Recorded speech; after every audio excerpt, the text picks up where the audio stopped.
প্রিয় দর্শক, স্বাগত জানাচ্ছি সারাদিনের সংবাদে প্রতিদিনের আয়োজন রাত 11টার শীর্ষ সংবাদে।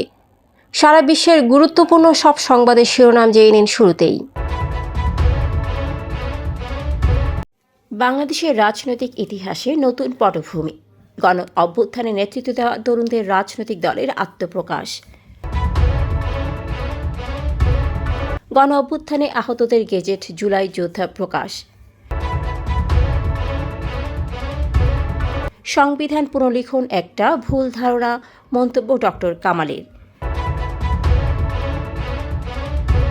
সবার আগে রমজান মাস শুরুর ঘোষণা দিল অস্ট্রেলিয়া। বাংলাদেশ থেকে 1000 টন ইলিশ নিতে আগ্রহী চীন। চাঁদে পানির খোঁজে স্যাটেলাইট পাঠালো যুক্তরাষ্ট্র।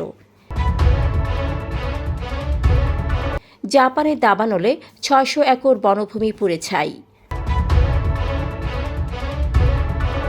পাকিস্তানে মসজিদে ভয়াবহ বোমা হামলা। নতুন দলের সাথে যুক্ত নন বলে মন্তব্য উপদেষ্টা আসিফের। চট্টগ্রাম নগরে 472টি সড়ক উন্নয়নের ঘোষণা মেয়র শাহাদাতের। প্রিয় দর্শক, এবারে জেনে নিন বিস্তারিত। ফ্যাশন ব্র্যান্ড মানে আর্ট। জুলাই অভ্যুত্থানে নেতৃত্ব দেওয়া বৈষম্যবিরোধী ছাত্র আন্দোলন এবং জাতীয় নাগরিক কমিটির সমন্বয়ে শুক্রবার বিকেলে আত্মপ্রকাশ করেছে নতুন রাজনৈতিক দল জাতীয় নাগরিক পার্টি। নতুন দলের আত্মপ্রকাশ উপলক্ষে জাতীয় সংসদ ভবনের সামনে মিছিল নিয়ে জড়ো হন ছাত্র জনতা। জাতীয় সংগীতের পর শহীদদের স্মরণে 1 মিনিট নীরবতা পালন এবং প্রার্থনা করা হয়। দলটির শীর্ষ 10 পদে আছেন আহ্বায়ক নাহিদ ইসলাম, সিনিয়র যুগ্ম আহ্বায়ক সামান্তা শারমিন ও আরিফুল ইসলাম আদিব, সদস্য সচিব আক্তার হোসেন, সিনিয়র যুগ্ম সদস্য সচিব তাসনিম জারা ও নাহিদা সারোয়ার নিভা, মুখ্য সংগঠক হাসনাত আবদুল্লাহ ও সার্জিস আলম, মুখ্য সমন্বয়ক নাসিরউদ্দিন পাটোয়ারি এবং যুগ্ম মুখ্য সমন্বয়ক আব্দুল হান্নান মাসউদ। এদিন দলটির আত্মপ্রকাশ উপলক্ষে বিএনপি সহ বিভিন্ন রাজনৈতিক দলের প্রতিনিধিগণ উপস্থিত ছিলেন। মুক্তিযুদ্ধ বিষয়ক মন্ত্রণালয় 2024 সালের গণ অভ্যুত্থানে আহত 493 জনের তালিকা নিয়ে জুলাই যোদ্ধা গেজেট প্রকাশ করেছে। গেজেটটি উপসচিব হরিদাস ঠাকুর স্বাক্ষরিত এবং মুক্তিযুদ্ধ বিষয়ক মন্ত্রণালয়ের রুলস অব বিজনেস 1996 এর ক্রমিক নং 23 অনুযায়ী প্রকাশিত। গেজেটে অতি গুরুতর 493 জন আহতকে ক শ্রেণীতে তালিকাভুক্ত করা হয়েছে এবং পর্যায়ক্রমে খ ও গ শ্রেণীর তালিকা প্রকাশ করা হবে। সংবিধানের অন্যতম প্রণেতা প্রবীণ আইনজীবী ডক্টর কামাল হোসেন বলেছেন, সংবিধান পুনর্লিখন একটা ভুল ধারণা। সংস্কারের প্রয়োজন আছে, সংস্কার বিবেচনাযোগ্য। বিস্তর আলোচনার পর যদি ঐক্যমত্য হয় তখন সংবিধান সংশোধন করা যায়। বৃহস্পতিবার সন্ধ্যায় 72 সংবিধান ও প্রস্তাবিত সংস্কার শীর্ষক আলোচনা সভায় এসব কথা বলেন তিনি। অস্ট্রেলিয়া জানিয়েছে 28 ফেব্রুয়ারি দেশটিতে শাবান মাস শেষ হয়েছে, ফলে আগামীকাল শনিবার থেকে শুরু হবে রমজান মাস। শুক্রবার দেশটি আনুষ্ঠানিকভাবে এ ঘোষণা দিয়েছে। সংবাদ মাধ্যম গালফ নিউজ এ খবর জানিয়েছে। অস্ট্রেলিয়ার গ্র্যান্ড মুফতি ডক্টর ইব্রাহিম আবু মোহাম্মদ এই ঘোষণাটি দিয়েছেন। অন্যদিকে পবিত্র রমজান উপলক্ষে বৃহস্পতিবার ভিডিও বার্তার মাধ্যমে সারা বিশ্বের মুসলমানদের শুভেচ্ছা জানিয়েছেন জাতিসংঘ মহাসচিব আন্তোনিও গুতেরেস। তিনি বলেছেন, রমজান সহানুভূতি, সহমর্মিতা ও উদারতার বাস্তব প্রতিফলন। চীন বাংলাদেশের থেকে 1000 মেট্রিক টন ইলিশ মাছ আমদানি করতে আগ্রহী। ঢাকায় চীনের রাষ্ট্রদূত ইয়াওয়েন বাণিজ্য উপদেষ্টা শেখ বশিরউদ্দিনের সঙ্গে সৌজন্য সাক্ষাতে এই আগ্রহ প্রকাশ করেন। সাক্ষাৎকালে তারা দ্বিপাক্ষিক সম্পর্ক ও বাণিজ্য বিনিয়োগ বৃদ্ধি নিয়ে আলোচনা করেন।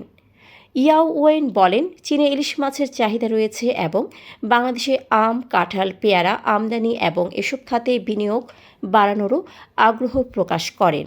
এছাড়া চীন বাংলাদেশের চট্টগ্রাম অঞ্চলে 30টি কোম্পানি বিনিয়োগে আগ্রহী।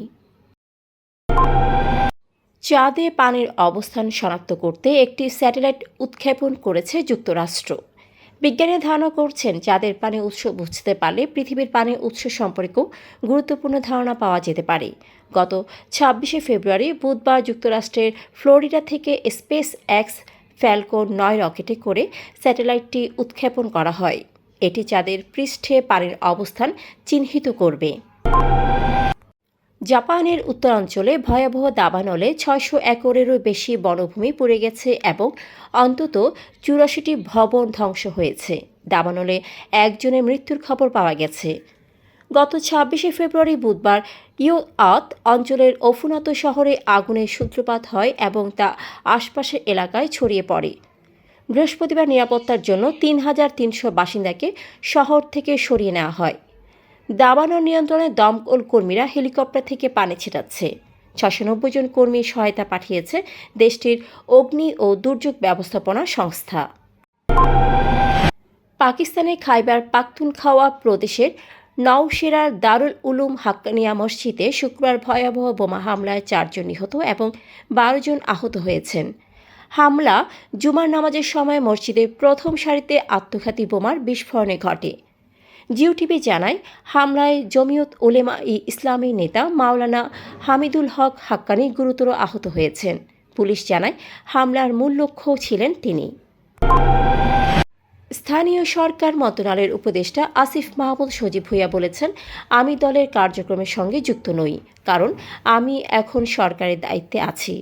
বৃহস্পতিবার সন্ধ্যায় কুমিল্লার মুরাদনগরে নিজ গ্রাম আকুবপুর উচ্চ বিদ্যালয় মাঠে গ্রামবাসীর সঙ্গে মতবিনিময় অনুষ্ঠান শেষে সাংবাদিকদের প্রশ্নের জবাবে তিনি একথা বলেন। চট্টগ্রামের যোগাযোগ ব্যবস্থার উন্নয়নে ৪৭২টি সড়ক নির্মাণের ঘোষণা দিয়েছেন city mayor doctor Shahadat Hossain. শুক্রবার রসুলবাগ আবাসিক থেকে বাকুলিয়া অ্যাক্সেস রোড সংযোগ সড়কের ভিত্তিপ্রস্তর স্থাপনকালে তিনি একথা বলেন। তিনি আরও বলেন, ঠিকাদারদের ঘুষ বা কমিশন দেওয়া যাবে না এবং জনগণের টাকায় রাস্তা নির্মাণে সর্বোচ্চ মান বজায় রাখতে হবে। দর্শক, এতক্ষণ আমাদের সাথে থাকার জন্য ধন্যবাদ। প্রতি মুহূর্তে দেশ বিদেশের গুরুত্বপূর্ণ সব সংবাদ জানতে ভিজিট করুন www.সারাদিনেরসংবাদ.com ও চোখ রাখুন সারাদিনের সংবাদের অফিসিয়াল ফেসবুক পেজে।